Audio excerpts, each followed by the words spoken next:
All right, y'all. I apologize for not uploading the last couple days. I have been very busy with my other channel, which I'm sure some of y'all know about, some of y'all don't. But I apologize for not just not consistent, but not uploading at all the last couple days since the All-Star break started. We are back, and we're going to be back to being consistent, 2, 3, 4 videos every single day. And we're going to start by talking about the All-Star game, because I think All-Star weekend was overall a mild disappointment, I guess is probably a fair way to say it. It wasn't the worst thing I've ever seen, but it wasn't super exciting either. And that's, I think, been the case for a long time now. The new format only served to do one thing, which was make the older dudes make sure that they weren't going to lose to the Rising Stars. Outside of that, the guys didn't care. And I think that introduced a certain level of competitiveness into that game where the old guys were just like, no, we cannot lose to a bunch of rookies and second-year players. And I honestly can't blame them for that perspective. But with the exception of that, it was kind of a disappointing All-Star game. The system continues to be flawed, and I don't think that the format this year did anything positive except make it so that you got to watch less of your favorite players. Not to mention the fact that there was 340-point games stretched out over a period of, I don't know, 3 hours, tons of ads, tons of just garbage that nobody really cared to actually watch spread out in those hours. It just felt like it was kind of a waste of time and a waste of energy to even really just sit there and watch it. All-Star Saturday night was good. I mean, the Rising Stars stuff was decent on Friday night. Stephon Castle was awesome. I thought it was decently entertaining.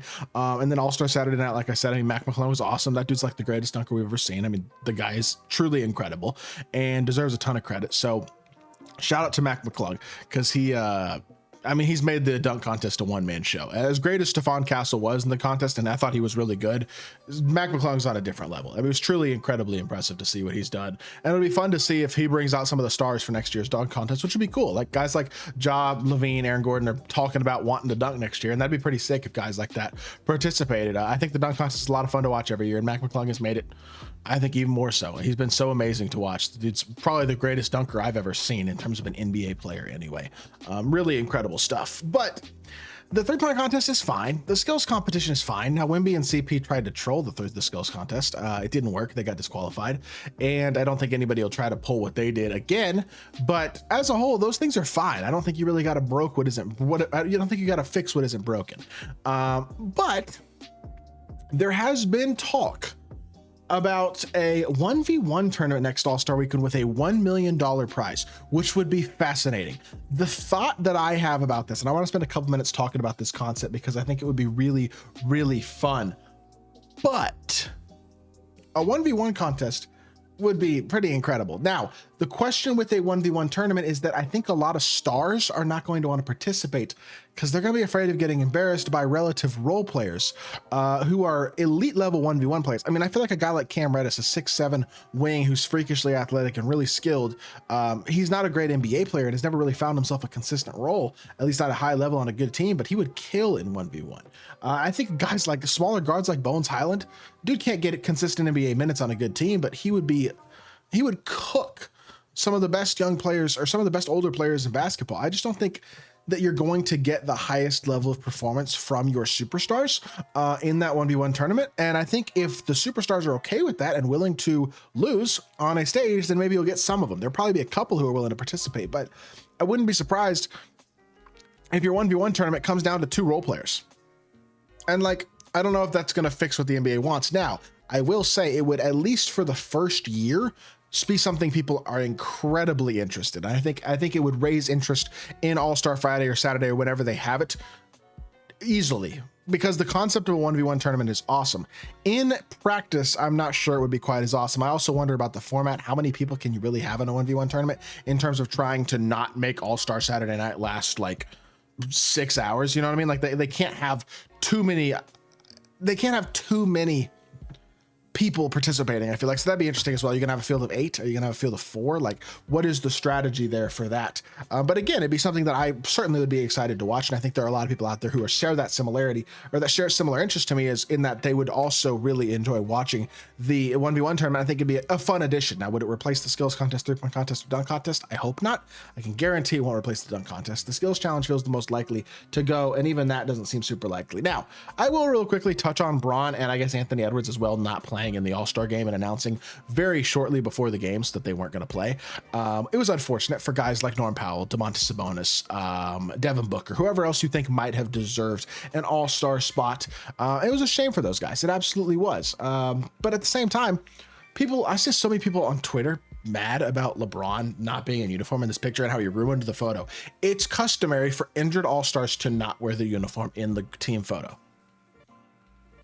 I don't know. I think people are making too much of a big deal out of nothing. I really think there are a lot of people on social media who just enjoy hating on LeBron James whenever they have the opportunity to do so. I really think that is a big portion of the hate that he gets is literally just because people want to hate on the guy because he's been so successful for so long and because they think that their precious MJ is better, I guess, to a certain extent, which is an argument you can make. But I do think there's a lot of nastiness towards Bron at times that is undeserved, is what I will say. I think that's definitely my opinion. You don't have to agree with me at the end of the day, but that is kind of where I think things are with that. And I will say, in terms of the actual format of the All-Star game, this wasn't what I would consider like an abject total disaster. The interesting part about it to me was, the most interesting part realistically, was the Rising Stars game though. And that's not, I don't think, a great sign, in all honesty, because not even the Rising Stars game. I'm sorry, the Rising Stars versus the OGs, versus Shaq's OGs, where it was a competitive game and the Rising Stars were playing hard and it forced the OGs to play harder than I think they probably would have wanted to. And that made it interesting, but it also, Draymond said before the game that he didn't agree with them bringing those guys into the All-Star game. And I kind of agree with Draymond. If you're going to have a fourth team, I forget who suggested this, but another player suggested, make it an all snub team.